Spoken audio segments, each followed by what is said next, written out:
Merci de choisir Youbi Media pour vous mettre à page. Commençons cette session d'information par les titres.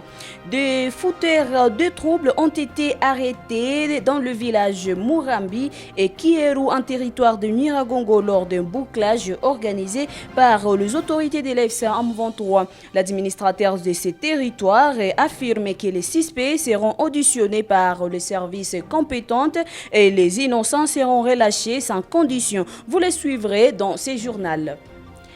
Et le ministre congolais des Affaires étrangères a annoncé que le passeport biométrique congolais coûtera désormais $75 américains contre un montant auparavant jugé excessif.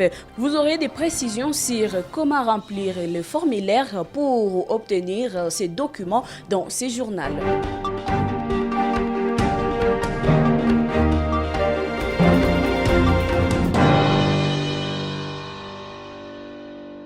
Un présumé violeur d'une fillette d'environ 8 ans a été arrêté au quartier Lac-Vert en commune de Goma la matinée de ce jeudi 29 mai 2025.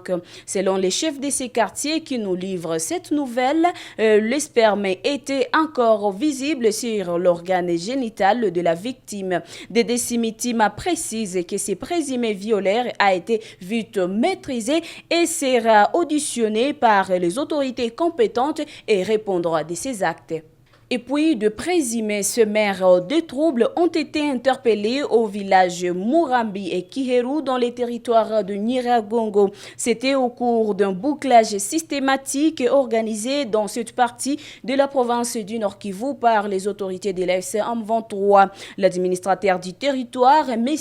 Ephraim Kabacha, a indiqué que les suspects arrêtés seront auditionnés par les services attitrés avant toute décision. Une cinquantaine de suspects ont été interpellés ce mercredi dans le village de Murambi, Kiheru, en territoire de Nyiragongo, lors d'un bouclage ciblé selon les sources concordantes. À la fin du bouclage, l'administrateur du territoire de Nyiragongo, Ephraim Kabacha, et le maire de Goma, Julie Katembo Ndalieni, ont sensibilisé et mobilisé la population des entités mentionnées concernant la reddition des FARDC aux Wazalendo et FDLR, ainsi que sur l'importance de dénoncer les suspects. Le plus important, c'est la sécurité. Nous cherchons la paix pour que nos populations soient stables. Et la paix, nous allons la chercher dans toutes les voies. Nous avons appelé les habitants ici pour parler avec eux, car ce sont eux qui possèdent la stratégie qu'ils nous proposent et nous les exécutons pour faire revenir la paix et la sécurité. Vous savez, il y avait beaucoup de militaires ici, FARDC, FDLR, Wazalendo et les autres. Alors, il nous faut venir les traquer car ils sont nombreux en cachette dans des maisons avec leurs armes. Il faut donc un bouclage porte à porte pour qu'ils soient repérés et qu'ils partent faire leur travail des militaires. Ces bouclages cherchent principalement les FARDC, les Wazalendo et les FDLR encore en cachette et même ceux qui ont évadé à la prison de Munzenze. Musako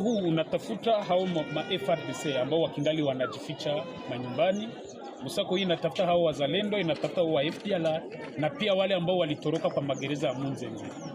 Les détenteurs illégaux d'armes devraient se rallier à la RC au lieu de se camoufler dans la population civile, a souligné l'administrateur du territoire de Nyiragongo. Pour sa part, le maire de la ville de Goma, Julie Katembo Ndalieni, a expliqué la raison de leur présence à Nyiragongo. Nous sommes venus échanger avec la population de Murambi et Kiheru sur leur sécurité et le développement de leurs entités, a-t-il indiqué.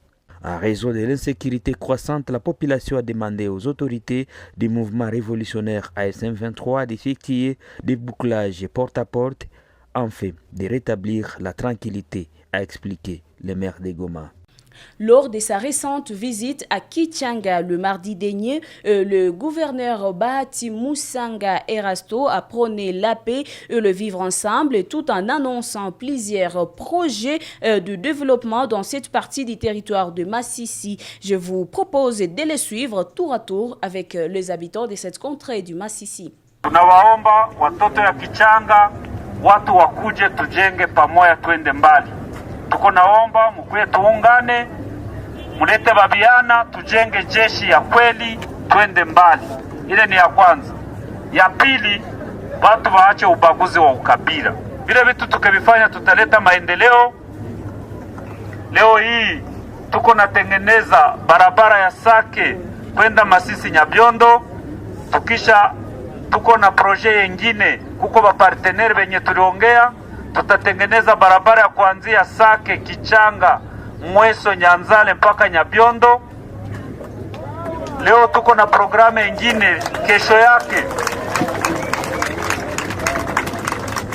yake le 30 tuko na proje kuko ba partenaire benye tulisikilizana, tutatengeneza 30 km kuanzia Kizimba kuelekea Tongo. Batatengeneza 30 km. Naomba hapo jeshi letu la FARDC kwenda pale ili Nyabiondo ikuwe na usalama. Isikuwe tu pale usalama katikati ya Nyabiondo ndio jeshi baki, lakini naomba wanapanua ili na sisi tupate usalama, sababu nafurahi sana. Nimelala hapa Kichanga, nimesikia vizuri kabisa kuna usalama. Les nouvelles autorités de la province du Nord Kivu ont rencontré ce mercredi 28 mai le partenaire de santé au gouvernorat. Une première réunion placée sous les signes de la collaboration pour améliorer les conditions du secteur médical et répondre aux défis rencontrés par les professionnels de santé. Le chef de division de la santé et l'inspecteur provincial de la santé ont répondu aux questions des journalistes après cette rencontre. La première chose, c'était de rassurer tous les partenaires que la santé reste apolitique, comme le secteur de l'éducation aussi. Et nous ne devons pas nous mêler dans les histoires politiques. On reste santé à l'intérêt de notre population de la province.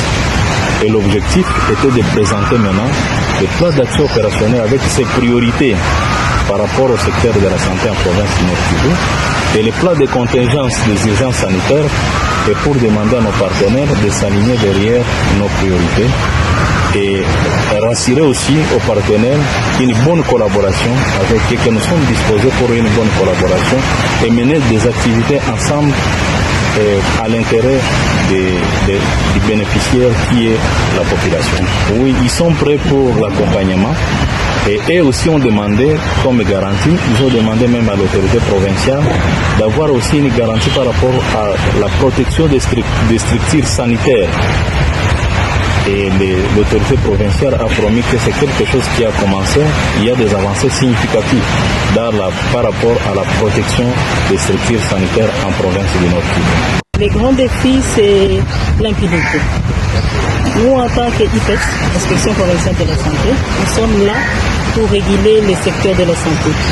C'est-à-dire, nous devons faire pratiquer, faire respecter les normes et les lois du pays. Et comme nous l'avons vu, il faut passer dans les années qui se sont passées, il y a un problème de l'impunité. C'est l'une des antivaleurs qui continue à régner dans le secteur de la santé. Et nous sommes là pour que cette antivaleur, nous puissions le bannir dans notre secteur. Jadis fixé à un montant exorbitant, le passeport biométrique congolais est désormais fixé à $75 américains. Le ministère des Affaires étrangères de la RDC a annoncé dans un communiqué l'arrêté de la mise en vente de ce formulaire pour l'obtention dits documents. Jonas Kassoula nous en dit plus. À partir du 5 juin 2025, les citoyens congolais pourront acquérir un nouveau passeport biométrique conforme aux normes internationales de sécurité. Selon la ministre des Affaires étrangères Thérèse Kaikwamba Wagner, cette initiative vise à renforcer la sécurité des documents de voyage et à simplifier le processus d'acquisition du passeport. Le nouveau document répond aux exigences de l'Organisation de l'aviation civile internationale et intègre des technologies avancées pour lutter contre la fraude. Garantie pour les requérants et détenteurs de l'ancien passeport, le ministère rassure que tous les requérants dont la demande de passeport est encore en cours seront automatiquement pris en charge pour bénéficier du nouveau passeport biométrique. Le détenteur du passeport actuel pourra continuer à l'utiliser jusqu'à sa date d'expiration avec une coexistence de 2 passeports jusqu'en 2030. Le nouveau passeport biométrique congolais coûtera $75, payable en espèces auprès d'une agence de la banque Equity BCDC ou en ligne sur les sites officiels des demandes de passeports.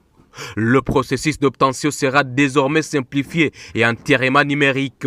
Les citoyens pourront faire leurs demandes en ligne sur www.passeport.gouv.cd dès le 5 juin prochain. Des centres de capture biométrique ont déjà été installés à Kinshasa et seront en cours d'installation dans les chefs-lieux des provinces. Merci de nous avoir suivis jusqu'ici. N'oubliez pas de vous abonner, de liker nos différentes plateformes de Youbi Media pour avoir des contenus sur un temps réel.